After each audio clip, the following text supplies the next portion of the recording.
O cheiro de poeira e papel velho era a única coisa que parecia real. Era um cheiro honesto, não prometia nada que não pudesse cumprir, apenas o lento e inevitável decaimento de todas as coisas. Para Lucas, aos 32 anos de idade, seu pequeno apartamento alugado no 7º andar de um prédio sem nome era um santuário construído com essa poeira. Cada livro na estante, meticulosamente alinhado por cor e depois por ordem alfabética, era um soldado em sua frágil linha de defesa contra o mundo lá fora. Um mundo que exigia, que pedia, que tomava. Um mundo para o qual sua única resposta programada era sim. Sim, claro, sim, sem problemas. Sim, eu faço, sim. A palavra era um veneno doce que ele bebia todos os dias, um vício que o mantinha funcional, mas que corroía sua alma por dentro, deixando um oco que ecoava com o fantasma de uma voz que ele mal se lembrava de ter. A manhã de sexta-feira começou como todas as outras. O alarme, um som digital e insistente, era o primeiro pedido do dia. Ele o atendia, silenciando-o com um toque preciso no escuro. O chão frio sob seus pés era a segunda exigência. Levante-se. Ele obedecia. O espelho do banheiro era o mais cruel de todos. Exigia que ele se olhasse, e ele o fazia, mas não se via. Via um rosto pálido, olheiras que contavam histórias de noites mal dormidas e uma boca que parecia ter esquecido como se formar em torno de uma negação. Os músculos da mandíbula estavam sempre tensos, como se estivessem em uma batalha perpétua para conter a única palavra que poderia salvá-lo. Não, uma sílaba, 2 letras, um universo de poder que ele não possuía. Seu trabalho era em uma agência de publicidade de médio porte, um lugar de paredes brancas e ambições cinzentas. Ele era um redator talentoso, todos diziam. Suas ideias eram brilhantes, sua execução impecável, mas seu verdadeiro talento, aquele que o mantinha empregado e perpetuamente sobrecarregado, era sua incapacidade de recusar trabalho. Ele era o porto seguro de todos os prazos perdidos, o receptáculo de todas as tarefas que ninguém mais queria. Ricardo, seu chefe, um homem com um sorriso tão largo quanto sua falta de escrúpulos, sabia disso. Ele explorava a passividade de Lucas com a precisão de um cirurgião. Naquela sexta-feira, às 17h52, o massacre semanal começou. Ricardo aproximou-se da mesa de Lucas, o cheiro de seu perfume caro e agressivo anunciando sua chegada. Ele carregava uma pilha de pastas que parecia pesada o suficiente para ancorar um navio. "Lucas, meu campeão", começou Ricardo, o tom falsamente jovial fazendo a pele de Lucas se arrepiar. "Sei que é sexta-feira, sei que você deve ter planos incríveis." Ele fez uma pausa, como se realmente acreditasse naquilo. Lucas não tinha planos. Seus fins de semana eram longos trechos de silêncio, preenchidos com livros e o zumbido da geladeira. Mas surgiu um incêndio. O cliente da Vital Plus odiou a campanha. "Precisamos de uma nova abordagem completa para segunda-feira de manhã. Conceito, textos, tudo." E eu pensei, quem mais? Quem mais tem a genialidade e a dedicação para salvar nossa pele? O coração de Lucas começou a bater em um ritmo pesado e doentio. Era um tambor de guerra anunciando sua própria rendição. Dentro de sua mente, um motim estava em andamento. A voz que ele nunca usava estava gritando. "Não, diga não. É o fim de semana. Você está exausto. Você passou as últimas 3 noites aqui até tarde terminando o projeto da semana passada. Diga que é impossível. Diga que ele pode pegar essas pastas e encontrar outro idiota. Diga não." As palavras se formaram em sua língua, um gosto metálico de rebelião. Ele abriu a boca, o som quase escapando.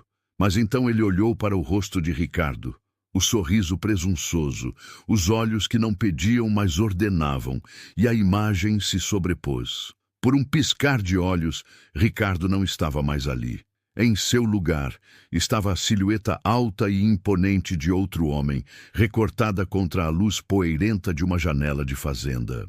A casa grande, O ar ficou pesado, denso, com o cheiro de charuto, couro e algo mais, algo podre e doce. O cheiro de poder absoluto. A memória era um soco no estômago, roubando-lhe o ar e a vontade. O grito em sua mente se transformou em um sussurro, e o sussurro se dissolveu em nada. Claro, Ricardo. A voz de Lucas soou distante, como se pertencesse a outra pessoa. Sem problemas. Pode deixar comigo. A pilha de pastas aterrissou em sua mesa com um baque surdo, o som de mais um prego sendo martelado em seu caixão.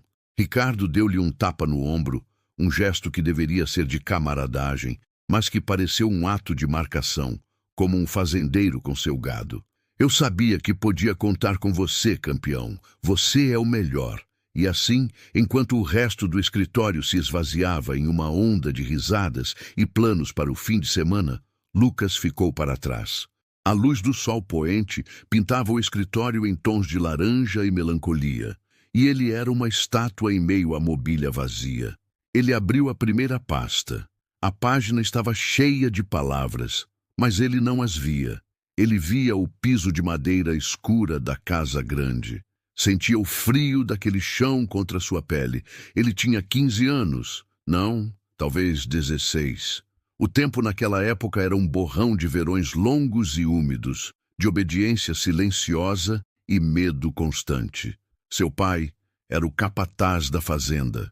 Um homem bom, mas fraco, que reverenciava o coronel, o dono de tudo, como se ele fosse um deus. E o coronel, um homem de meia idade, com olhos de predador e mãos pesadas, gostava de Lucas.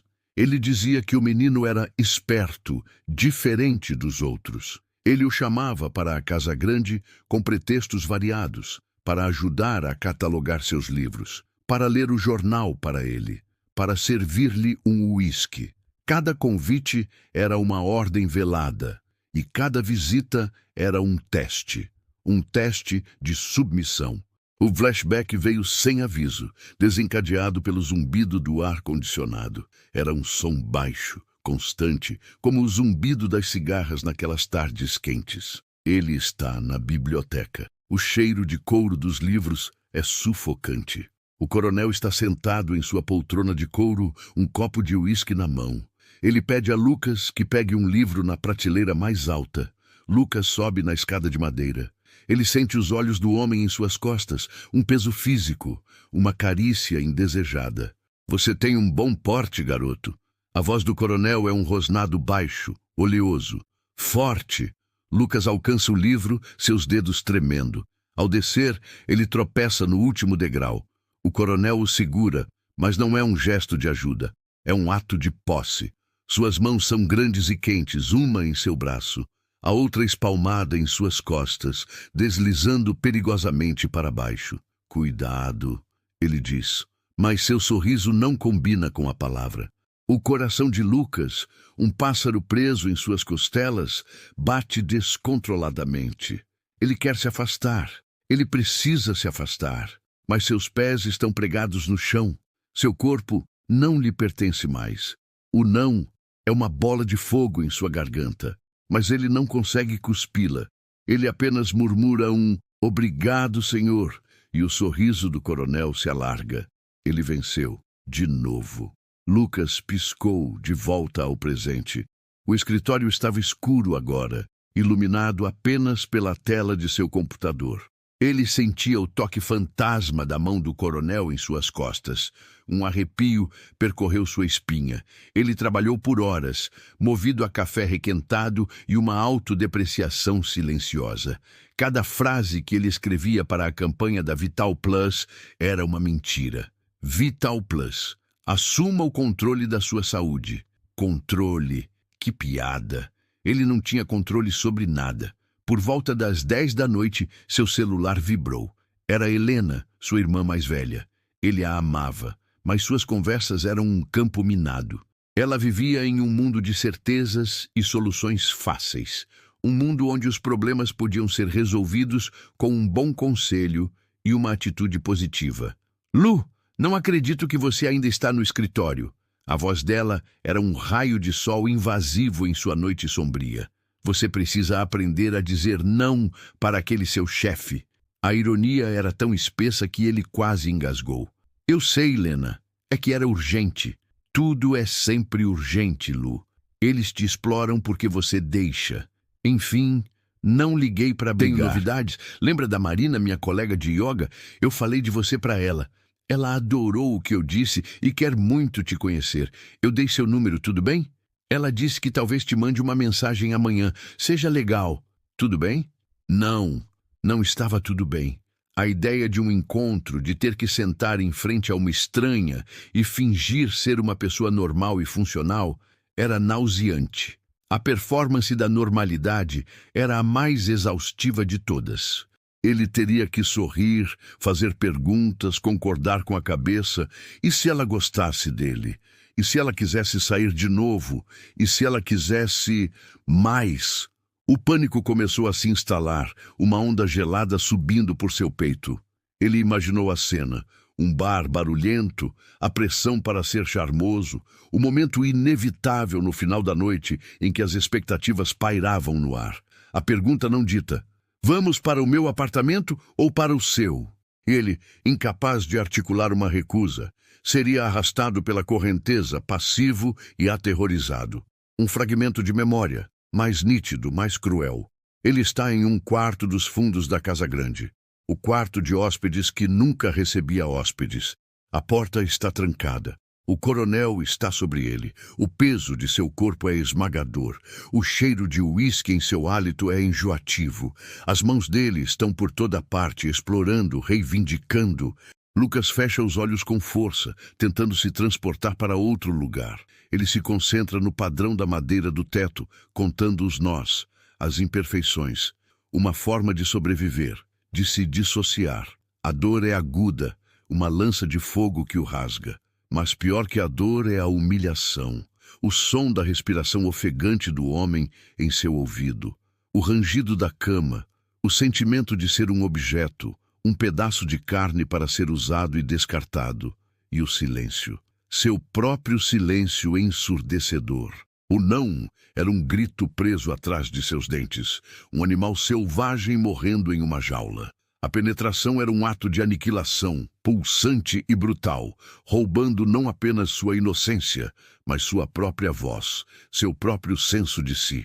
O sangue que se seguiu, pouco, mas simbólico, foi a assinatura do homem em seu corpo, um contrato que ele nunca concordou em assinar. Lu, você está aí? A voz de Helena o trouxe de volta. Sim, estou. Sua voz era um fio. Claro, Lena. Sem problemas. Pode dar meu número. Ele desligou e sentiu o peso do mundo desabar sobre seus ombros. Ele não era apenas o redator que não sabia dizer não. Ele era o garoto que não sabia dizer não. O trauma não era uma memória. Era um sistema operacional. Ele governava cada interação, cada decisão, cada palavra não dita. Ele finalmente saiu do escritório depois da meia-noite. A cidade estava diferente, mais quieta, mas também mais ameaçadora. As sombras nos becos pareciam mais longas. Cada passo ecoava na rua vazia. Ele caminhava com os ombros curvados, tentando se fazer o menor possível, invisível. Seu fim de semana foi uma longa e silenciosa expiação. Ele terminou o trabalho para Ricardo no sábado à tarde, enviando tudo por e-mail para evitar qualquer interação. O resto do tempo, ele passou em um estado de dormência, lendo sem absorver, assistindo a filmes sem prestar atenção. A mensagem de Marina chegou no sábado ao meio-dia. Oi, Lucas, é a Marina, amiga da Helena. Sua irmã fala muito bem de você. Topa um café qualquer dia desses? Ele olhou para a mensagem por quase 1 hora antes de responder. Seu polegar pairou sobre o teclado. Diga que está ocupado. Diga que está doente. Diga qualquer coisa. Ele digitou. Claro, seria ótimo. Quando você pode? A resposta dela foi quase imediata. Que tal segunda depois do trabalho? Conheço um lugarzinho ótimo perto do seu escritório. A segunda-feira chegou como uma sentença de morte. No trabalho, Ricardo o elogiou efusivamente na frente de todos. Lucas salvou o cliente. O homem é um gênio. As pessoas o parabenizavam. E cada palavra de reconhecimento parecia uma farsa. Eles estavam elogiando seu carrasco, a mesma qualidade que o destruía. Ele apenas sorria e acenava, um autômato bem treinado. O café com Marina foi exatamente como ele temia. O lugar era charmoso, mas barulhento. Marina era bonita e simpática, o que de alguma forma tornava tudo pior. Não havia falhas nela para justificar uma fuga. Ela falava animadamente sobre seu trabalho, sua família, suas aulas de yoga. Ele ouvia, acenava e oferecia respostas monossilábicas. "Você é bem quieto, né?" Ela observou. Não com malícia, mas com curiosidade. "Sou um bom ouvinte", ele respondeu, a desculpa padrão. A conversa se arrastou. Ele sentia o suor se formando em suas palmas. Cada pergunta dela era uma pequena invasão. Ele se sentia exposto, dissecado. Quando o café terminou, a temida pausa aconteceu. Ela o olhou, um sorriso esperançoso nos lábios. "Eu me diverti", ela disse. "A gente podia fazer isso de novo. Talvez jantar da próxima vez?" Ali estava, o precipício, a chance de dizer não. Era uma situação de baixo risco, uma recusa educada. "Olha, Marina, você é ótima, mas eu não acho que..." Era tão simples. Mas as palavras se embolaram em sua garganta, sufocadas pela mesma força que o paralisara por anos. O medo da decepção dela, o medo do confronto, o medo de que um não fosse um ato de agressão imperdoável. "Sim", ele ouviu a si mesmo dizer. "Claro, jantar seria legal." Ele saiu do café sentindo-se sujo. Ele não a tinha enganado apenas, mas a si mesmo. Ele caminhava sem rumo, o piloto automático ligado. Ele não queria ir para casa, para a solidão de seu apartamento. Ele precisava de um lugar neutro, um lugar onde ninguém esperava nada dele.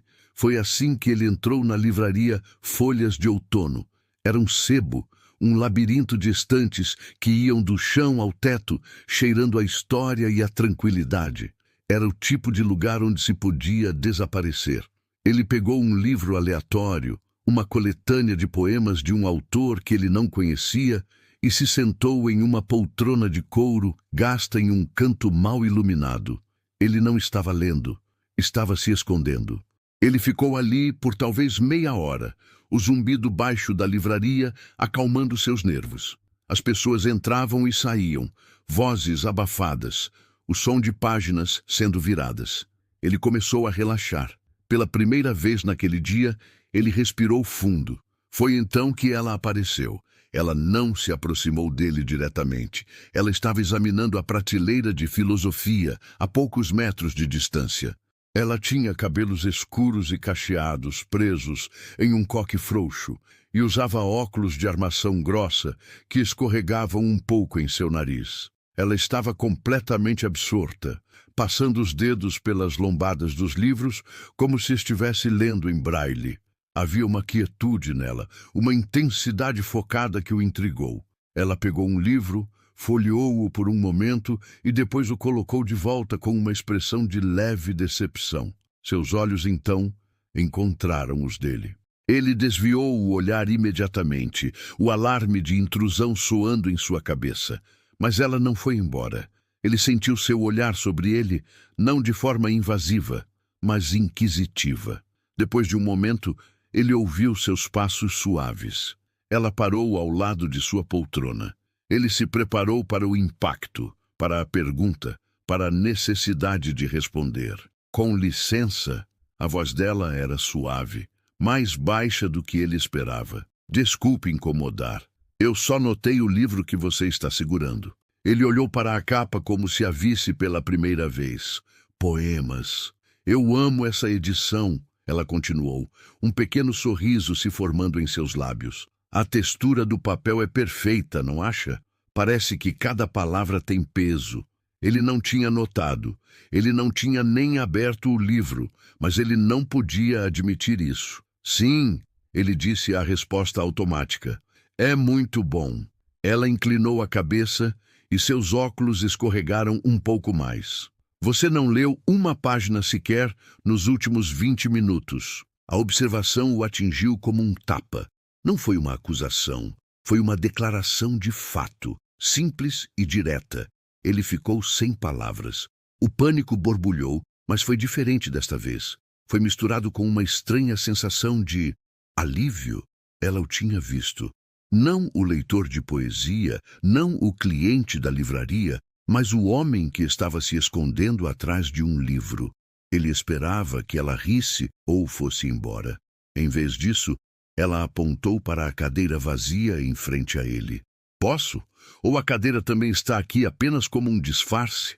Havia um brilho de humor em seus olhos, um humor gentil.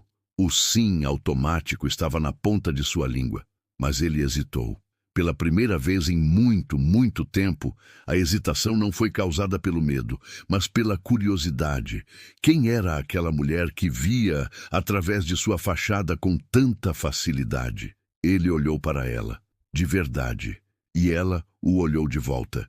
Seu olhar não exigia nada, apenas esperava, dando-lhe espaço, dando-lhe tempo, dando-lhe talvez uma escolha. Ele estava no limite de algo novo e aterrorizante. O mundo que ele conhecia era feito de dominadores e dominados, de pessoas que tomavam e pessoas que cediam. Ela não se encaixava em nenhuma categoria. Ela simplesmente via, e ao vê-lo, ela o estava desafiando a se ver também. O conflito que ele carregava por dentro, a guerra silenciosa entre o garoto quebrado da casa grande e o homem que ele desesperadamente queria se tornar, de repente tinha uma testemunha. Ele estava preso entre o fantasma do homem que o quebrou e a mulher que poderia talvez ver as peças. Um abismo de silêncio se estendia diante dele, um eco de todos os nãos que ele nunca pôde dizer, de todo o poder que lhe foi roubado. A presença dela era um espelho, refletindo não apenas sua submissão, mas a possibilidade cintilante e assustadora de algo mais. Se essa sensação de estar com a voz presa na garganta é familiar para você, se você já se sentiu silenciado pelo peso do passado ou pelas expectativas do presente, deixe seu like para mostrar que estamos juntos nesta jornada. O silêncio que se instalou entre eles não era vazio, era denso, pesado, cheio de perguntas não ditas e respostas temidas. A cadeira vazia em frente a Lucas parecia um trono e um banco dos réus ao mesmo tempo.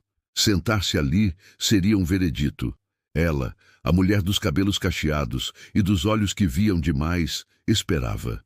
Não com a impaciência de Ricardo ou a ansiedade bem-intencionada de Helena.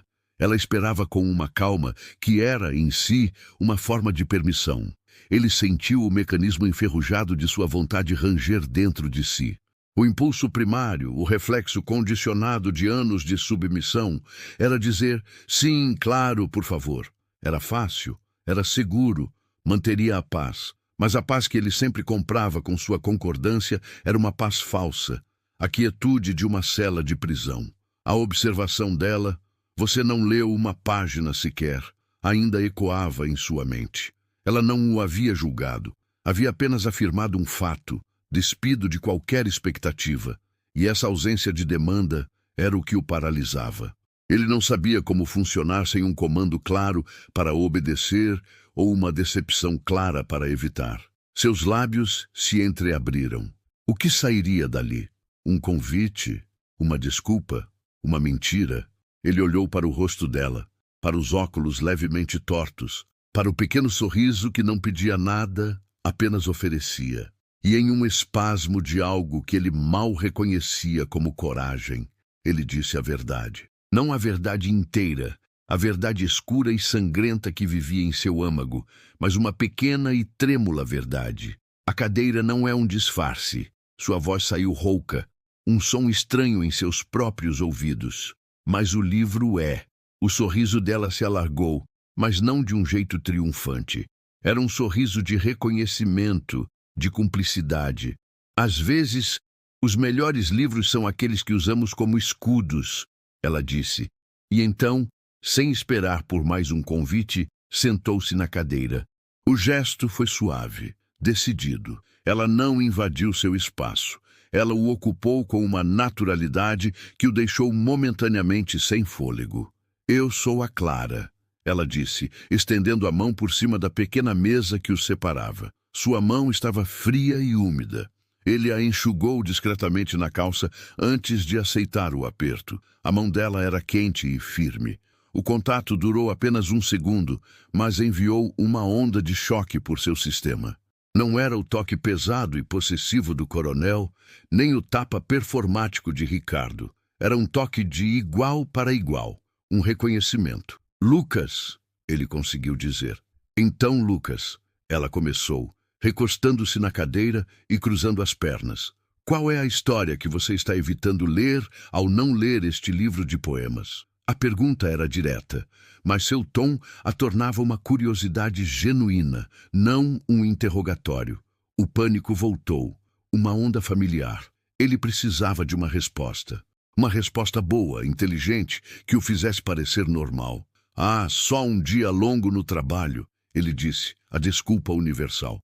A cabeça está cheia demais para a poesia. Clara assentiu lentamente, seus olhos nunca deixando os dele. Cabeça cheia. Eu conheço bem essa sensação. É como tentar sintonizar uma rádio com 1000 estações tocando ao mesmo tempo, todas fora de sintonia. A analogia era tão precisa que o desarmou. Era exatamente isso. Um ruído branco de obrigações, medos, memórias e expectativas. E o que toca mais alto na sua rádio hoje? Ele queria desviar o olhar, pegar o livro, fingir que precisava ir embora, mas não conseguiu. Havia algo no olhar dela, uma profundidade que o prendia. Ele se viu, para seu próprio horror e surpresa, sendo honesto novamente. Uma conversa que eu não queria ter, e um jantar para o qual eu não deveria ter dito sim. As palavras saíram antes que ele pudesse censurá-las. Ah, disse Clara, e a única sílaba continha um universo de compreensão. O sim automático. O sim que, na verdade, é um grito silencioso de não. Ela ajeitou os óculos no nariz, um gesto pensativo. É um idioma difícil de desaprender. Ele a encarou, atônito. Como ela poderia saber? Como ela podia articular com tanta precisão a arquitetura de sua prisão interior? Você, ele começou, mas não sabia como terminar a frase. Eu já fui fluente nesse idioma. Ela respondeu à sua pergunta não formulada. Passei a maior parte dos meus 20 e poucos anos dizendo sim para tudo. Sim para empregos que eu odiava. Sim para relacionamentos que me diminuíam. Sim para amigos que só me procuravam quando precisavam de algo. Eu achava que dizer sim me tornava uma pessoa boa, agradável. Só depois percebi que estava apenas me tornando uma pessoa invisível. Estava apagando a mim mesma, um sim de cada vez. A confissão dela foi um presente. Ela não estava apenas o vendo, estava se mostrando. Estava criando um espaço seguro, uma pequena ilha de honestidade no meio de seu oceano de evasivas. Eles conversaram por mais de 1 hora. Ela falou sobre seu trabalho como restauradora de livros antigos, sobre o prazer de dar nova vida a coisas que o tempo havia danificado. Ele falou pouco, mas o que ele disse foi mais verdadeiro do que qualquer coisa que ele havia dito em anos. Ele falou sobre seu amor pela ordem dos livros, não como uma peculiaridade, mas como uma forma de exercer controle sobre uma pequena parte do universo. Ela não achou estranho. Ela entendeu. Quando a livraria começou a se preparar para fechar, um sentimento de pânico o invadiu. O momento estava acabando, a magia se dissiparia e ele voltaria a ser o autômato de sempre. Foi Clara quem quebrou o silêncio. Eu gostei de conversar com você, Lucas, de verdade. Ela pegou um marcador de páginas de sua bolsa, um simples retângulo de papelão, com uma ilustração de uma raposa lendo um livro. Com uma caneta, ela anotou um número de telefone. Ela não o entregou a ele. Ela o colocou sobre a mesa, entre eles. Este é o meu número. Se você quiser conversar de novo, você sabe como me encontrar. Sem pressão. A escolha é sua. E com isso, ela se levantou, sorriu mais uma vez e foi embora, deixando-o sozinho com o marcador de páginas e um coração que batia em um ritmo que ele não reconhecia. A escolha é sua. A frase era um desafio e uma libertação. Por toda a sua vida, as escolhas haviam sido feitas por ele, ou ele as havia cedido tão rapidamente que nem pareciam escolhas. O coronel escolhia quando o queria. Ricardo escolhia quando ele trabalharia. Helena escolhia com quem ele deveria sair. Agora, um pequeno pedaço de papelão com 10 dígitos representava um poder que ele não sabia se queria ou temia. Ele caminhou para casa naquela noite sentindo-se como um homem que havia acabado de aprender a andar. Cada passo era incerto. O ar da noite parecia mais nítido, os sons da cidade mais claros. Em seu apartamento, ele colocou o marcador de páginas na mesa de cabeceira. Era o único objeto fora do lugar, uma pequena anomalia em seu universo ordenado. Ele olhou para o celular. A mensagem de Marina ainda estava lá, esperando uma confirmação para o jantar. A conversa com Clara havia mudado algo. A ideia de ir para aquele jantar, de realizar a performance de interesse, de sorrir e concordar, parecia não apenas exaustiva, mas profana. Seria uma traição aquele momento de honestidade na livraria. Ele pegou o telefone. Seu polegar pairou sobre o nome de Marina. O suor brotou em sua testa. O coração começou a martelar em seu peito, um ritmo de pânico familiar. A voz do coronel ecoou em sua mente baixa e perigosa. Você faz o que eu digo. Você é um bom menino. Bons meninos não desapontam. A voz de Ricardo se sobrepôs a ela. Eu sabia que podia contar com você, campeão. A voz de Helena ansiosa. Seja legal, Lu. Não estrague tudo. Um coro de expectativas, exigindo sua obediência. Ele digitou uma mensagem. Oi, Marina, desculpe, mas tive um imprevisto. Não vai dar para jantar. Ele apagou. Era uma mentira. Uma desculpa fraca. Ele tentou de novo. Marina, pensei melhor e não acho que seja uma boa ideia. Ele apagou. Era muito duro, muito direto. Ele ficaria parecendo um idiota. Por quase 1 hora, ele travou essa batalha.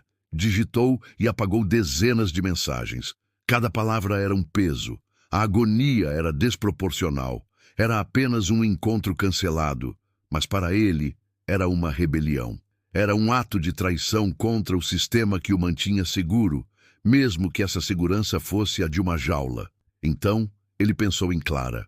O sim, que na verdade é um grito silencioso de não. Ele respirou fundo. Ele não precisava ser agressivo. Ele não precisava mentir. Ele só precisava ser honesto. Uma pequena e trêmula honestidade. Ele digitou lentamente. Cada letra uma pequena vitória.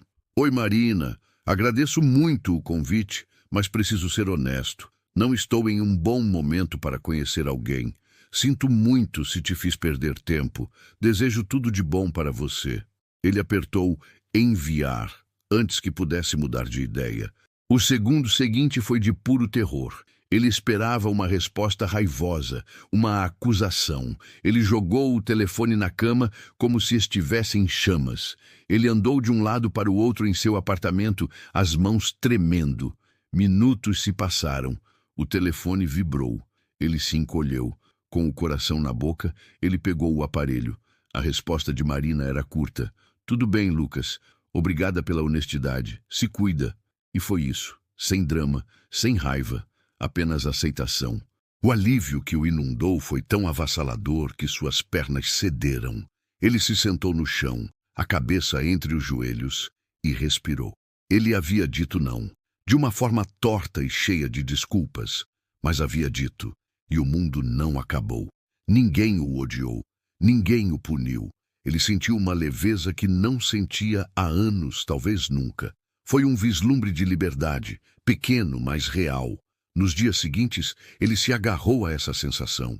No trabalho, quando Ricardo tentou jogar mais um projeto de última hora em sua mesa na sexta-feira seguinte, algo havia mudado. O sim, claro, automático ainda estava lá, na ponta da língua, mas havia uma pausa antes dele. Um microsegundo de hesitação. Ele ainda não conseguia dizer não a Ricardo, não diretamente. Mas em vez de aceitar passivamente, ele disse: Ok, Ricardo, mas para fazer isso até segunda, eu vou precisar adiar a entrega do relatório da conta X para a quarta. Não é humanamente possível fazer os dois. Ricardo piscou surpreso. Ele não estava acostumado com condições. Ele estava acostumado com a capitulação total de Lucas. Por um momento, Lucas achou que ele explodiria, mas Ricardo apenas o estudou, deu de ombros e disse: "Tudo bem, quarta-feira então, sem atrasos." E foi embora. Foi uma vitória monumental. Lucas não havia dito não, mas havia estabelecido um limite. Havia negociado, não apenas obedecido. Ele sentiu uma onda de poder, uma sensação estranha e viciante. Ele estava redefinindo os termos de sua própria existência, uma pequena cláusula de cada vez. Naquela noite, sentindo-se mais corajoso, ele pegou o marcador de páginas com a raposa. Ele olhou para o número de Clara por um longo tempo. O medo ainda estava lá. O medo de que a primeira conversa tivesse sido um acaso. O medo de que ela o visse mais de perto e descobrisse o quão quebrado ele era. Mas o desejo de sentir aquela conexão novamente era mais forte. Ele digitou uma mensagem simples. "Oi, Clara, é o Lucas, do sebo. Ainda de pé, a oferta para conversar de novo?" A resposta dela veio quase imediatamente. "Oi, Lucas, claro que sim, mas com uma condição." Seu coração afundou. Uma condição, uma demanda. Lá vinha. A mensagem seguinte chegou. "Desta vez, você escolhe o lugar." O pânico voltou com força total. Uma escolha, a responsabilidade. E se ele escolhesse um lugar que ela odiasse? E se fosse muito caro, ou muito barato, ou muito barulhento? A paralisia da escolha era quase pior do que a ausência dela. Ele passou a noite inteira pesquisando cafés, parques, museus. Cada opção parecia errada. Era mais um teste que ele sentia que iria falhar. A pressão o consumiu. Ele não respondeu. Um dia se passou, depois 2. A pequena coragem que ele havia construído começou a se erodir, substituída pela velha e familiar vergonha. Ele era um covarde. Ele não conseguia nem escolher um lugar para tomar um café. Como poderia esperar ter uma relação normal com alguém? Ele era uma fraude. No terceiro dia, ele estava de volta ao seu estado de dormência. O trabalho era um refúgio. As tarefas tinham respostas claras. Ele se afundou nelas. Em casa, ele evitava olhar para o marcador de páginas. Era uma acusação silenciosa. Foi então que o passado voltou para assombrá-lo, não como um fantasma, mas como uma intimação. Uma carta chegou. O envelope era caro, de papel texturizado. Não havia remetente, apenas o selo de uma cidadezinha do interior que ele não visitava há mais de uma década. A cidade onde ficava a fazenda, a casa grande. Suas mãos tremeram tanto que ele mal conseguiu abrir o envelope. Dentro, um único cartão, com um brasão em relevo que ele conhecia muito bem. O brasão da família do coronel. A caligrafia era elegante, feminina. Era de Sofia, a esposa do coronel. Uma mulher que sempre pareceu flutuar pelas bordas de sua vida na fazenda, com um sorriso triste e olhos que viam tudo e não diziam nada. A mensagem era curta. "Lucas, sei que faz muito tempo. Meu marido, seu antigo patrão, não está bem de saúde. Ele fala muito de você, dos tempos em que você o ajudava na biblioteca. Ele gostaria de te ver. Sei que é pedir muito, mas significaria o mundo para ele. Por favor, pense nisso." A carta caiu de suas mãos. O ar foi sugado de seus pulmões. Vê-lo. Voltar para aquele lugar. Para a biblioteca. O cheiro de couro e uísque o envolveu, uma alucinação sensorial tão poderosa que ele engasgou. A imagem do coronel, não o homem doente e moribundo que a carta descrevia, mas o predador em seu auge, encheu sua mente. O peso de seu corpo, o hálito azedo, a dor lancinante que o partiu em 2. A penetração era um ato de apagamento, cada investida pulsante roubando um pedaço de sua alma. O sangue que veio depois não era apenas um ferimento físico, mas a prova visível de sua aniquilação, uma assinatura brutal em sua carne jovem. A dominação não era apenas sobre o ato, era sobre o silêncio que ele impunha. O poder de saber que Lucas nunca contaria, que o segredo o acorrentaria ao coronel para sempre. Ele correu para o banheiro e vomitou. Ele se apoiou na pia, ofegante, olhando para seu reflexo no espelho. O rosto pálido e assombrado de um homem de 32 anos, mas os olhos eram os de um garoto de 16 anos, preso em um quarto dos fundos, rezando para que acabasse. A carta era um comando disfarçado de pedido, um último ato de poder do homem que o havia quebrado. Ele queria vê-lo. Ele queria o quê? Absolvição? Uma última chance de se deleitar com o poder que ainda tinha sobre ele? A bile subiu por sua garganta novamente. A resposta deveria ser óbvia. Não. Um não retumbante, absoluto. Ele deveria rasgar a carta, queimá-la, esquecer que ela existiu. Mas ele não conseguia. A mesma paralisia que o impedia de escolher um café o impedia de rejeitar esse chamado monstruoso. Anos de condicionamento gritavam em sua cabeça. O coronel o estava chamando. O Deus de seu universo de infância. E ele, o servo, o capataz, o menino esperto, devia obediência. Ele ficou acordado a noite toda, a carta na mesa de centro, irradiando uma espécie de energia maligna. Ele estava em um inferno particular, dividido entre o terror de ir e a incapacidade de recusar. Ir seria se destruir, seria deixar o fantasma devorá-lo por completo.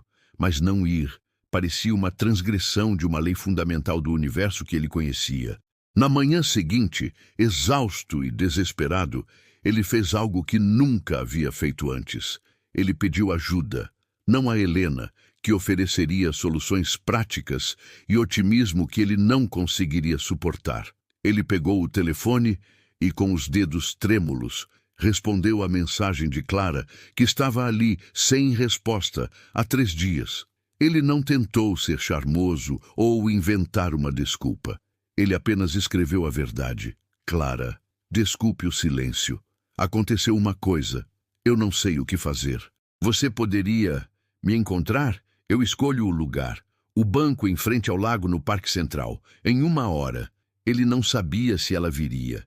Ele não a merecia. Não depois de seu silêncio. Mas ele enviou a mensagem mesmo assim. Era um pedido de socorro lançado ao mar. Ele foi para o parque. Sentou-se no banco escolhido. O mesmo onde uma vez viu um pai ensinar sua filha a andar de bicicleta. O sol da manhã era fraco, mas a luz feria seus olhos cansados. Ele esperou. Cada minuto era uma eternidade. Ele se sentia um idiota. Ela não viria, mas então ele a viu, caminhando em sua direção, com um casaco longo e os cabelos cacheados soltos ao vento. Ela não parecia irritada ou impaciente. Seu rosto mostrava apenas uma preocupação serena. Ela se sentou ao lado dele no banco, deixando um espaço respeitoso entre eles. Você está bem? Ela perguntou suavemente. Ele balançou a cabeça, incapaz de falar. Ele apenas tirou a carta do bolso do casaco e a entregou a ela. Ela leu, sua expressão se tornando séria. Ela leu 2 vezes. Então, ela dobrou o papel cuidadosamente e o devolveu a ele. Ela não disse, você não precisa ir. Ela não disse, que homem horrível. Ela não ofereceu nenhuma solução fácil. Ela ficou em silêncio por um longo momento, apenas olhando para o lago, dando a ele tempo para respirar. Finalmente ela se virou para ele. Seus olhos eram claros e firmes. Lucas, ela disse, e seu nome na voz dela soava diferente. Soava como algo sólido. Há 2 perguntas aqui. A primeira é, o que você acha que deveria fazer? E a segunda, a mais importante, é, o que você quer fazer? A distinção o atingiu como um raio. Ninguém nunca havia lhe perguntado o que ele queria. Sempre foi sobre o que era esperado, o que era certo, o que era necessário, o que os outros queriam, o que ele queria. A pergunta abriu um abismo dentro dele. Ele não sabia. A própria noção de desejo, de vontade própria, havia sido escavada dele há tanto tempo que ele não sabia mais como era. Eu não sei, ele sussurrou, e a confissão foi a coisa mais honesta que ele já havia dito. Eu não sei o que eu quero. Tudo bem, disse Clara, e sua aceitação foi um bálsamo. Então vamos começar por aí. Vamos descobrir. Aquele foi o momento. Não um raio de clareza, mas o início de uma lenta e dolorosa alvorada. A chegada da carta, o chamado do monstro, foi o evento catalisador. Mas a presença de Clara, sua pergunta simples e profunda, foi o que acendeu a luz. Ela não lhe deu a resposta. Ela lhe deu a permissão para procurar a sua própria. Ele olhou para a água do lago, para os reflexos tremeluzentes do sol. Ele viu duas imagens sobrepostas: o rosto aterrorizado do menino de 16 anos e o rosto exausto do homem de 32. E pela primeira vez, ele sentiu um desejo feroz de protegê-los. Ambos. O conflito não era mais apenas sobre dizer não a um encontro ou a um projeto de trabalho. Era sobre dizer não ao fantasma que o governava. Para fazer isso, ele percebeu com uma clareza terrível. Ele não podia simplesmente ignorar a carta. Ignorar a carta não era uma opção. Lucas sabia disso com uma certeza fria e pesada que se instalou no fundo de seu estômago. Ignorá-la seria apenas mais uma forma de fugir, de permitir que o fantasma da Casa Grande continuasse a ditar os limites de seu mundo. Seria um não dito por medo, não por poder. E ele estava cansado de ter medo. A pergunta de Clara, "O que você quer fazer?", ecoava em sua mente, uma nota pura e clara em meio à cacofonia de suas ansiedades. Ele não sabia a resposta completa, mas sabia o começo dela. Ele queria que o barulho parasse. Ele queria ser o maestro de sua própria mente, não um ouvinte aterrorizado de uma estação de rádio fantasma. "Eu acho", ele começou, a voz um sussurro no ar frio da manhã. "Eu acho que preciso ir." Clara não demonstrou surpresa. Ela apenas assentiu, seus olhos fixos nos dele, oferecendo uma força silenciosa que ele absorveu como terra seca absorve a chuva. "Tudo bem", ela disse. "Se é isso que você precisa fazer, então é a coisa certa. Mas você não vai sozinho." O pânico o atingiu instantaneamente. A ideia de levá-la para aquele lugar, de manchar sua presença limpa e sã com a sujeira de seu passado, era repulsiva. "Não, de jeito nenhum. Você não pode ir. Aquele lugar, eu não vou entrar na casa." Ela o interrompeu, sua voz firme, mas gentil. "Eu não vou cruzar o portão, mas eu vou te levar até lá. E vou esperar por você do lado de fora pelo tempo que for necessário. Você não vai fazer a viagem de volta para o inferno sozinho, Lucas. Você vai ter um caminho de volta para casa." As palavras dela o desarmaram. Um caminho de volta para casa. Era algo que ele nunca soube que precisava até aquele momento. Ele sempre esteve à deriva, e a promessa de uma âncora, de um porto seguro esperando por ele, era tão avassaladora que seus olhos se encheram de lágrimas. Ele não chorava há anos. Desde a noite em que o coronel o havia quebrado, ele havia construído uma barragem dentro de si.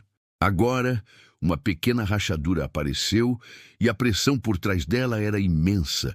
Ele não chorou, mas a sensação, a queimação nos olhos e na garganta era um terremoto interno.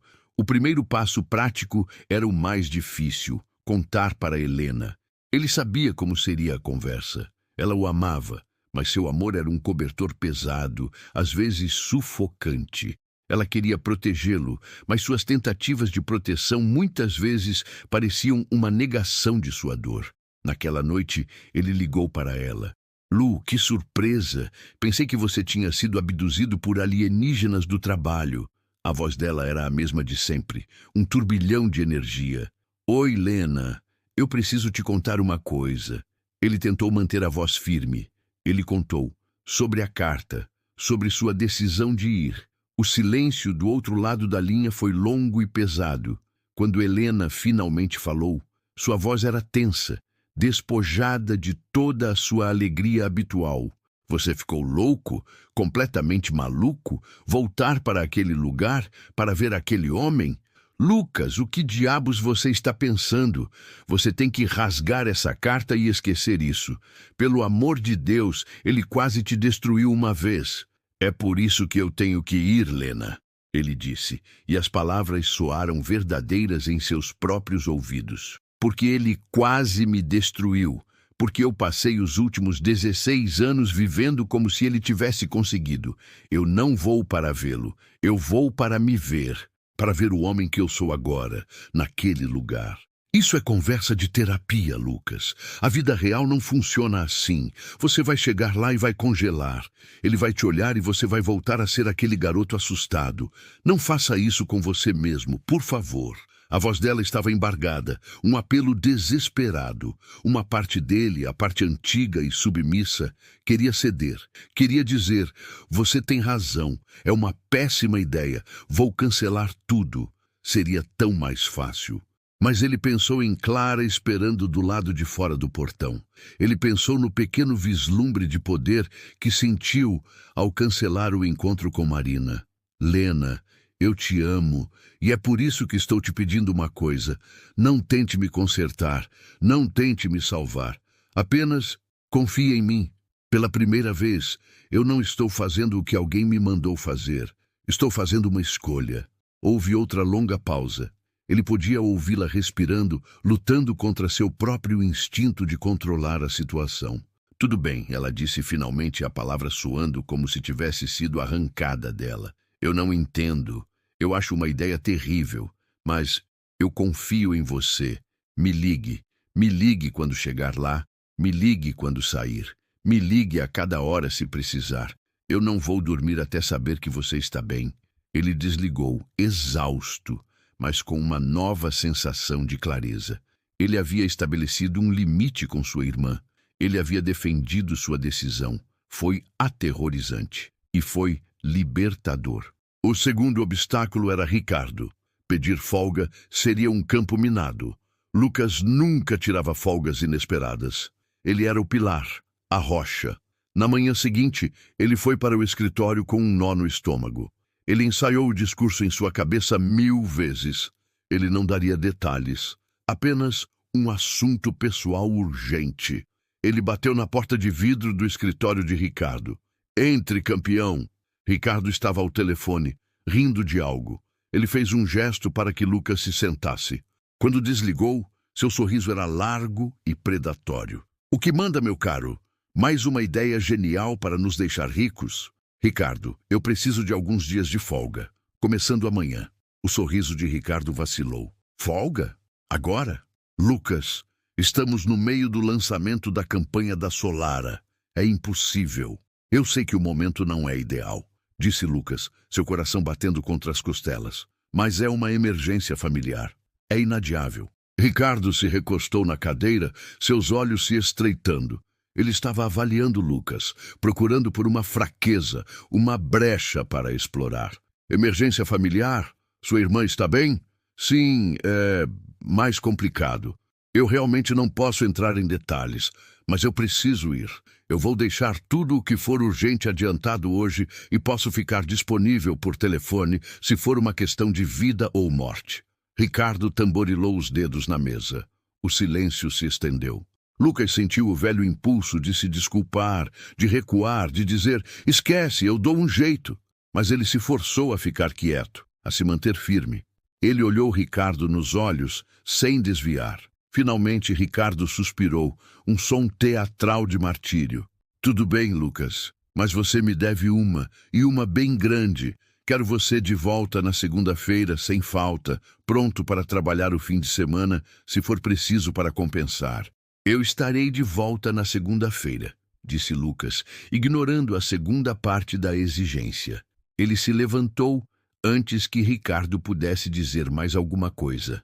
Obrigado. Ele saiu do escritório sentindo-se como se tivesse lutado uma batalha. Ele não havia vencido de forma limpa, mas não havia se rendido. 2 conversas difíceis, 2 pequenas vitórias. Ele estava reescrevendo as regras de seus relacionamentos, uma interação de cada vez. A viagem foi marcada para sexta-feira. Clara tirou o dia de folga para levá-lo. As 48 horas que antecederam a partida foram um inferno particular. O sono era uma terra estrangeira que ele não conseguia visitar. Quando fechava os olhos, ele não via escuridão, mas o padrão da madeira do teto do quarto de hóspedes. Ele sentia o peso fantasma do corpo do coronel sobre o seu. o cheiro de uísque e suor em suas narinas. Ele acordava encharcado de suor, o coração galopando. Durante o dia, ele era assombrado por uma ansiedade roedora.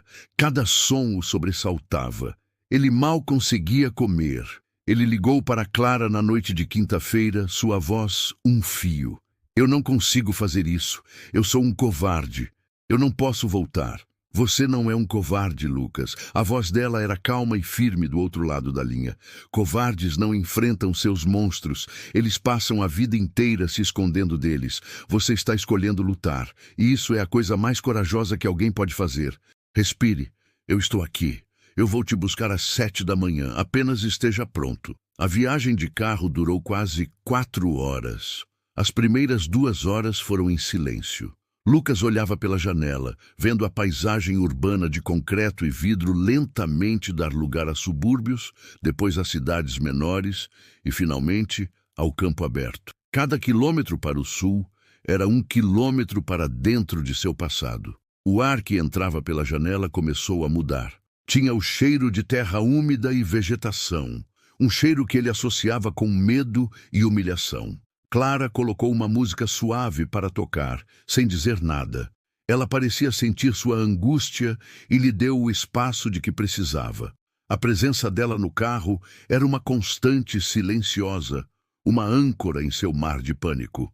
Quando eles pegaram a estrada de terra que levava à fazenda, seu corpo começou a tremer incontrolavelmente. A poeira vermelha subindo atrás do carro, o som dos pneus no cascalho, o zumbido das cigarras que parecia vir de dentro de sua própria cabeça. Eram os sons de sua adolescência, eram os sons de seu trauma. Estamos quase lá, disse Clara suavemente. Ele não conseguia responder. Sua garganta estava fechada. Ele podia ver os portões de ferro forjado à distância com o mesmo brasão da carta. O portão do inferno. Clara parou o carro a uns 100 metros do portão, debaixo da sombra de uma grande árvore. Ela desligou o motor.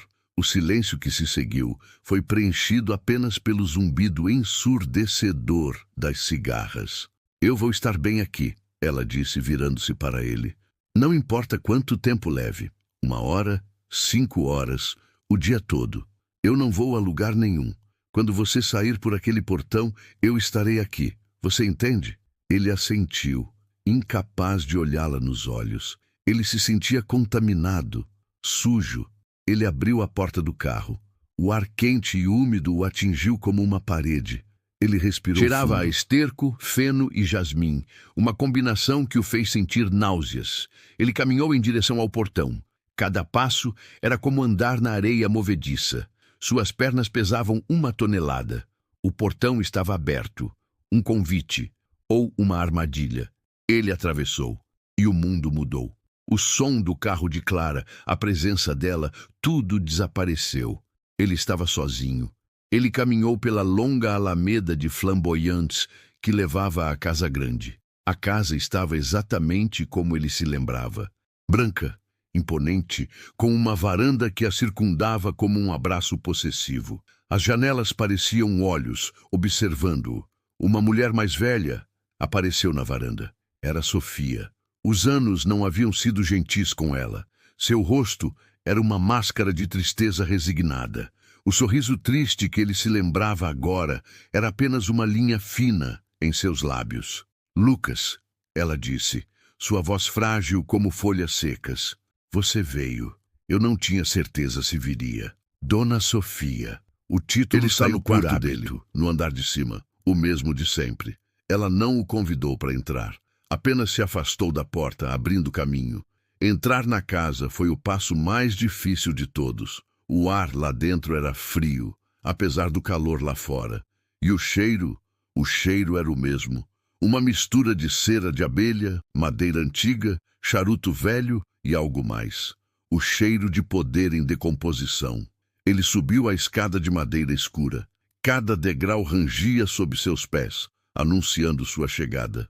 O corredor do andar de cima era longo e escuro, forrado com retratos de ancestrais que o encaravam com olhos severos. Ele parou em frente à última porta, o quarto do coronel. Ele podia ouvir uma respiração sibilante e difícil vindo de dentro. Ele respirou fundo uma última vez, pensando em Clara esperando por ele. Ele girou a maçaneta e entrou. O quarto estava na penumbra, as cortinas pesadas fechadas. O cheiro de doença era forte, misturado com o cheiro familiar de uísque que estava em um copo na mesa de cabeceira. O homem na cama era uma sombra do monstro que vivia em sua memória. Ele era magro, frágil, sua pele era de um amarelo pálido e estava esticada sobre os ossos de seu rosto. Tubos finos saíam de seu nariz, mas os olhos eram os mesmos, pequenos, escuros e predatórios. Eles se fixaram em Lucas no momento em que ele entrou. Um sorriso fantasmagórico se formou nos lábios rachados do coronel. O menino, ele sibilou, a voz um farfalhar de papel. Você veio. Eu sabia que viria. Você sempre foi um bom menino. Obediente. A palavra obediente o atingiu como um soco. Todo o progresso que ele achava que tinha feito, toda a coragem que ele havia reunido, tudo se desfez naquele momento. Ele era novamente o garoto de 16 anos, paralisado de medo. Ele queria fugir, mas seus pés estavam pregados no chão de madeira. Aproxime-se, ordenou o coronel, a voz ganhando um pingo de sua antiga força. Deixe-me olhar para você. Lucas deu um passo à frente, depois outro. Ele parou ao lado da cama. O cheiro do homem era de morte e uísque. Você se tornou um homem, disse o coronel, seus olhos percorrendo Lucas de cima a baixo. Havia uma possessividade doentia em seu olhar. Mas eu ainda vejo o garoto assustado na minha biblioteca. Ele riu, um som úmido e gorgolejante que se transformou em uma tosse violenta. Lucas ficou ali, em silêncio, enquanto o homem lutava para respirar. O que ele estava fazendo ali? Helena estava certa. Era uma ideia estúpida. Ele não tinha poder aqui. Este lugar, este homem, ainda o possuía. Então o flashback veio, não como um fragmento, mas como uma torrente. Ele não estava mais no quarto do doente. Ele estava no quarto de hóspedes. A porta trancada. O coronel, forte e viril, estava sobre ele. Ele sentiu o peso esmagador, a dor aguda e lancinante quando o homem o invadiu. A penetração era um ato de pura dominação. Cada investida pulsante era uma declaração de propriedade, um martelo forjando as correntes de seu silêncio. Ele reviveu o sentimento do sangue, quente e pegajoso, um sacrifício que ele não escolheu dar. Ele sentiu a humilhação, a aniquilação de sua vontade, a certeza de que sua alma estava sendo rasgada junto com seu corpo. O som da respiração ofegante do homem, o rangido da cama, seu próprio silêncio ensurdecedor. O não era um grito preso, um animal selvagem morrendo em sua garganta, um som que ele nunca faria. Ele piscou de volta ao presente. O coronel havia parado de tossir e o observava com um brilho nos olhos. Bons tempos, não é? Disse o velho com um sorriso malicioso. Eu te ensinei muito, garoto, sobre o mundo, sobre poder, e foi isso. A completa ausência de remorso. A reinterpretação do abuso como uma lição. Algo dentro de Lucas se partiu. Não a sua coragem, mas a sua jaula. A raiva, uma emoção que ele mal se lembrava de sentir, subiu por ele como fogo líquido. Não era uma raiva explosiva, mas uma fúria fria e concentrada. Ele olhou para o homem patético na cama. O monstro havia encolhido. O Deus era apenas um velho moribundo e cruel. Ele não precisava gritar. Ele não precisava de vingança. Ele só precisava tomar de volta o que era seu. Você não me ensinou nada sobre poder, disse Lucas, e sua voz não tremeu. Era baixa, calma e cheia de um peso que ele nunca soube que possuía. Você me ensinou sobre medo, e você me ensinou a odiar o silêncio. Mas isso acabou. O coronel o encarou, a surpresa registrando-se em seus olhos fundos. Eu não vim aqui por você, continuou Lucas. Eu não me importo se você vive ou morre.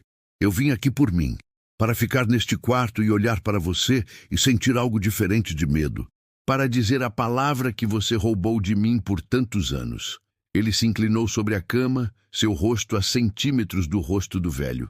O cheiro de uísque era forte, mas não o sufocava mais. Eu queria que você soubesse que aquele garoto que você tentou apagar ainda está aqui, e ele está aprendendo a falar, e a primeira palavra que ele quer dizer para você, a única palavra que você merece ouvir dele é... Lucas fez uma pausa, saboreando o momento, o poder de reter, de escolher.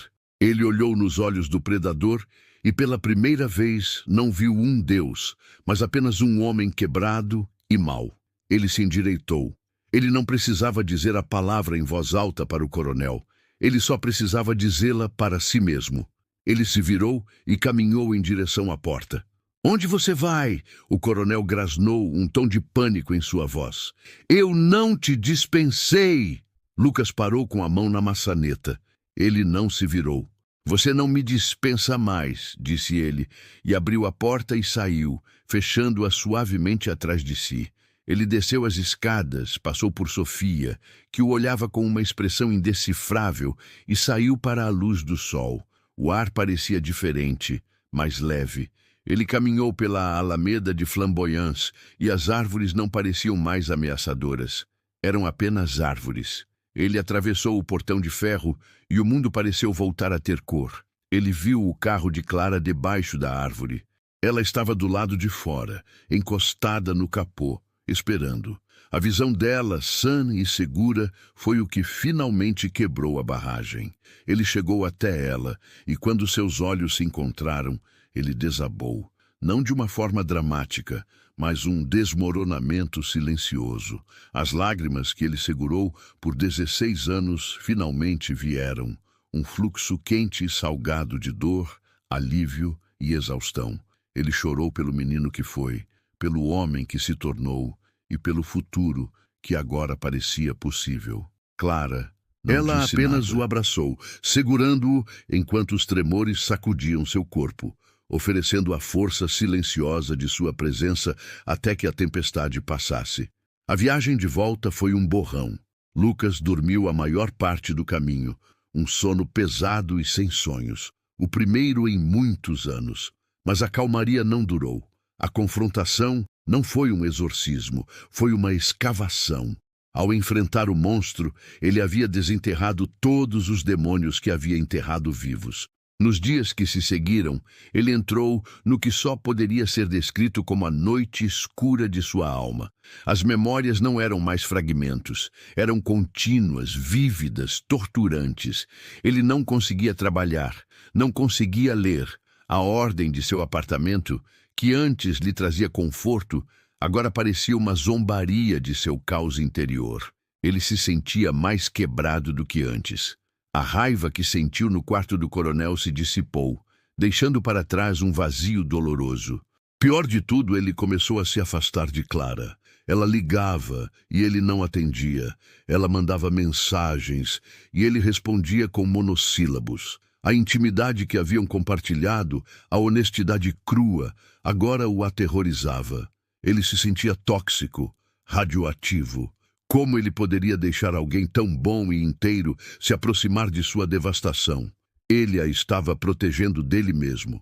Depois de uma semana de silêncio quase total, ela apareceu em seu apartamento. Ele abriu a porta e a viu parada no corredor, seu rosto uma mistura de preocupação e determinação. "Eu não posso, Clara", ele disse antes que ela pudesse falar. "Eu estou uma bagunça. Você não merece isso." "Eu não estou aqui porque mereço algo, Lucas", ela disse, sua voz suave, mas inabalável. "Estou aqui porque me importo com você. Posso entrar?" Ele hesitou, mas acabou se afastando da porta. Ela entrou e olhou ao redor. O apartamento estava escuro, as cortinas fechadas.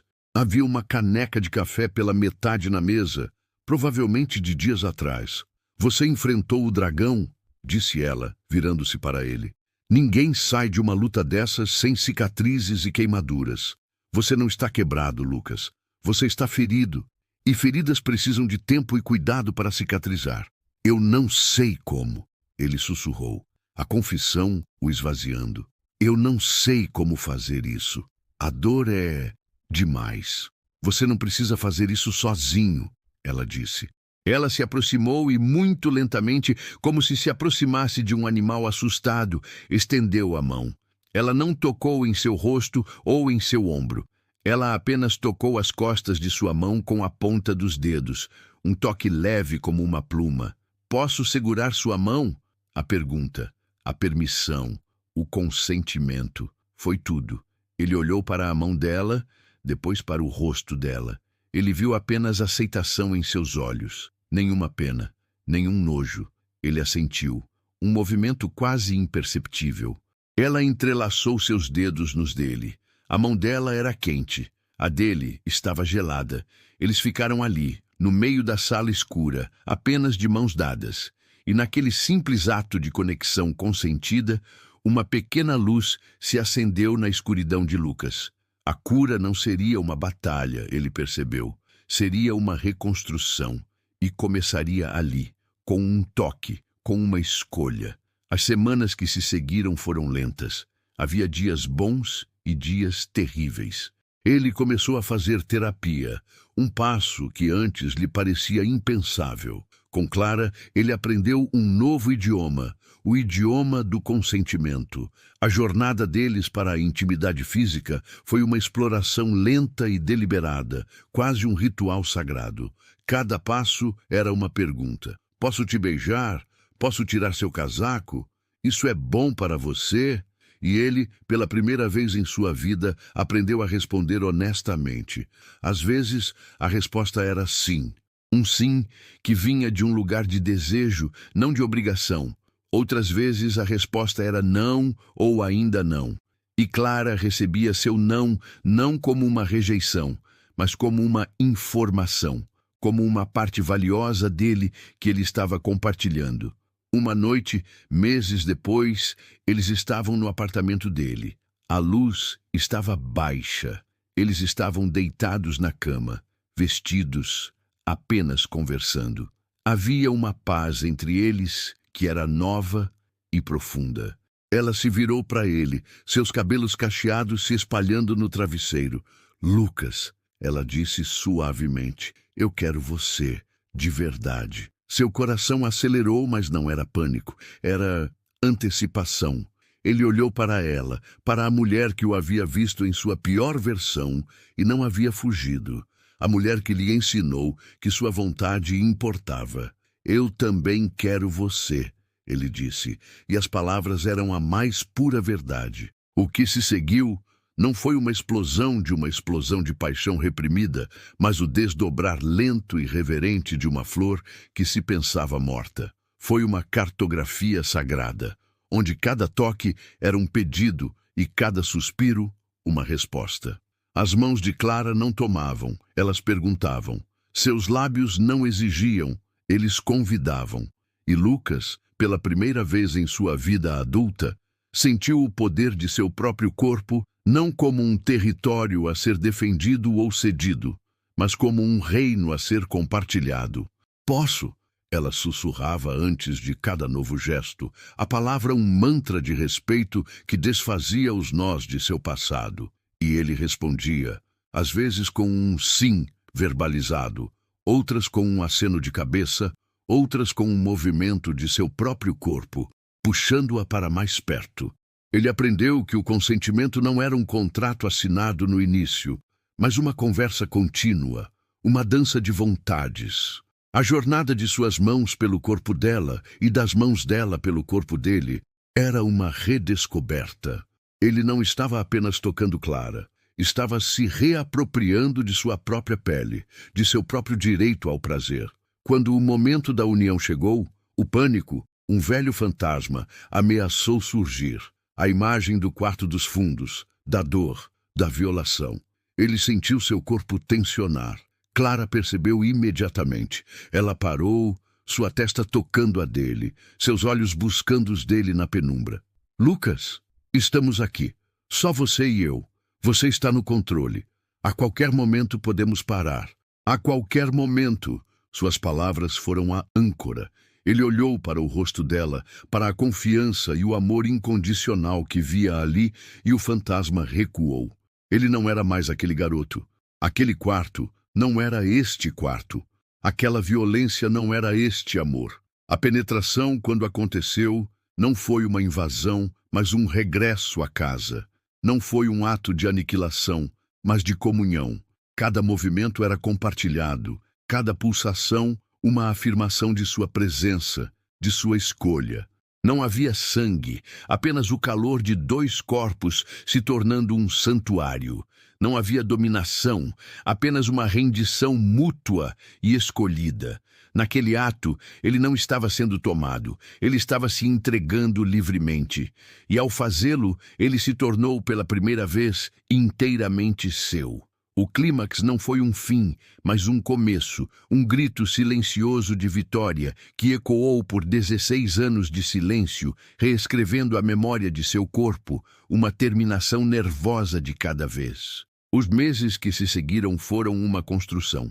A nova realidade de Lucas não era um paraíso sem dor, mas um terreno firme onde ele podia finalmente construir algo. A terapia lhe deu as ferramentas, mas Clara lhe deu o espaço seguro para usá-las. Ele aprendeu a identificar os gatilhos, a reconhecer os ecos do trauma sem deixar que eles o definissem. E essa nova força começou a transbordar para todas as áreas de sua vida. A prova de fogo veio em uma terça-feira chuvosa, 6 meses após sua viagem à fazenda. Ricardo o chamou em seu escritório. O mesmo sorriso predatório, o mesmo perfume caro. Ele havia acabado de perder um grande cliente por pura negligência e precisava de um bode expiatório e de uma solução milagrosa.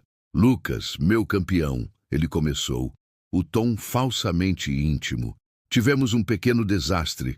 Preciso que você refaça toda a proposta da CorpTech, do zero, e preciso dela para amanhã de manhã. Sei que é loucura, mas se alguém pode fazer isso é você. Cancele o que tiver que fazer esta noite. A empresa precisa de você. O antigo Lucas teria dito, sim, claro, antes mesmo de Ricardo terminar a frase. Seu estômago teria se contraído, sua noite teria sido sacrificada e seu ressentimento teria crescido mais um pouco. Mas aquele Lucas não estava mais na sala. Este novo Lucas respirou fundo, sentindo o chão sob seus pés.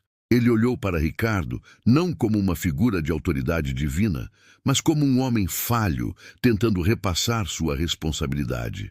Não, disse Lucas. A palavra pairou no ar, pequena, sólida, inabalável. O sorriso de Ricardo congelou e depois caiu. Ele piscou como se não tivesse entendido. Como é que é? Eu disse não, Ricardo. Lucas repetiu, a voz calma, mas com um núcleo de aço. Eu entendo que a situação é crítica, mas a falha no planejamento não é minha responsabilidade. Pedir que eu sacrifique minha saúde e meu tempo pessoal para consertar um erro que não cometi é inaceitável. Eu tenho meus próprios prazos para cumprir, os quais honrarei. Esta nova proposta, no entanto, eu não farei da noite para o dia. Ricardo ficou boquiaberto. Seu rosto passou da incredulidade para uma raiva avermelhada. Você não pode dizer não para mim. Eu sou seu chefe. Eu posso e estou dizendo. Lucas respondeu, mantendo o contato visual. Meu trabalho é ser redator, não o solucionador de todas as crises. Se precisarmos de uma força-tarefa para resolver isso amanhã, com a equipe toda, eu serei o primeiro a colaborar. Mas eu não vou fazer o trabalho de 5 pessoas sozinho esta noite. Minha resposta é não. Ele não esperou por uma resposta. Ele se virou e saiu do escritório, fechando a porta suavemente atrás de si. Ao caminhar de volta para sua mesa, ele sentiu uma leveza que era quase vertiginosa. Não foi um ato de rebeldia, mas de autodefinição. Ele havia traçado uma fronteira, e ao fazê-lo, ele não se sentiu poderoso no sentido de dominar o outro, mas no sentido de se possuir. Ele era seu. Seu tempo era seu. Sua energia era sua. Ele não foi demitido. Ricardo ficou furioso por uma semana, mas a agência precisava de Lucas mais do que ele precisava da aprovação de Ricardo. O relacionamento deles mudou. Tornou-se profissional, distante e baseado em um respeito recém-descoberto, ainda que relutante por parte de Ricardo. A mudança também se refletiu em seu relacionamento com Helena. Em uma ligação de domingo, ela começou a dar conselhos sobre sua vida com Clara, sobre como ele não deveria ser intenso demais ou assustá-la. O antigo Lucas teria concordado passivamente, sentindo-se inadequado. O novo Lucas a interrompeu. Lena, ele disse, o tom gentil, mas firme. Eu sei que você se preocupa comigo e eu te amo por isso, mas o que eu e a Clara temos é nosso. Estamos construindo juntos, no nosso próprio ritmo. Eu não preciso de conselhos agora. Eu só preciso que você fique feliz por mim. Houve um momento de silêncio, e Lucas se preparou para a defensiva. Em vez disso, a voz de Helena voltou, mais suave. Você tem razão. Desculpe. É um hábito antigo. Eu estou feliz por você, Lu. Mais do que você imagina. Você parece diferente. Sua voz está diferente. Eu me sinto diferente, ele admitiu. Eu estou aprendendo a usar minha voz. Eles construíram uma nova ponte entre eles, uma baseada não mais na dinâmica de protetora e protegido, mas de iguais. Um ano depois de sua primeira conversa, Lucas e Clara estavam na livraria Folhas de Outono. Era noite e o lugar estava quieto. Ele não estava mais se escondendo atrás de um livro de poemas. Ele estava lendo um em voz alta para ela, sua voz clara e constante no silêncio aconchegante. Era um poema sobre recomeços. Quando ele terminou, ela sorriu. É lindo. Eu vi uma notícia outro dia, disse Lucas casualmente, fechando o livro. Um pequeno obituário no jornal da cidade dos meus pais. O coronel morreu, faz alguns meses. Clara colocou a mão sobre a dele. Como você se sente? Lucas pensou por um momento, buscando em seu interior por raiva, ou triunfo, ou dor. Ele não encontrou nada, apenas quietude. Eu não sinto nada, ele disse, e era a verdade. Ele não ocupa mais espaço aqui. O monstro não era mais um deus raivoso ou um fantasma assombrando seus corredores. Era apenas uma nota de rodapé em uma história que agora era dele para escrever.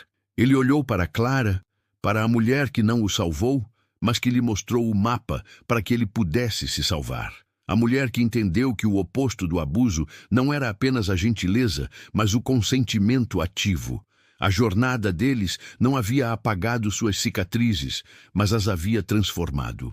Eram agora a prova não de sua fragilidade, mas de sua imensa força para sobreviver e florescer. A vida dele não era perfeita. Havia dias em que as sombras pareciam um pouco mais longas, em que o eco do passado era um zumbido baixo em seus ouvidos. Mas agora ele tinha uma voz para responder. Ele tinha um porto seguro em Clara e, o mais importante, em si mesmo. Ele havia revisitado as ruínas de seu passado, não para queimar tudo, mas para recuperar a única coisa que importava, sua própria vontade. Ele aprendeu que o não mais poderoso não é o que se grita para o mundo, mas o que se sussurra para si mesmo, a promessa de nunca mais se abandonar. A transformação de Lucas não é um conto de fadas, é a prova de que nossas feridas mais profundas não precisam ser nosso destino final. É um testemunho de que, mesmo do silêncio mais absoluto, uma voz pode emergir, mais forte e mais verdadeira do que antes. A jornada para recuperar a si mesmo começa com uma única e corajosa decisão. Inscreva-se para mais histórias de transformação que nos lembram do poder que todos nós carregamos por dentro. E comente abaixo, qual é o primeiro passo que você vai dar hoje para honrar a sua própria voz?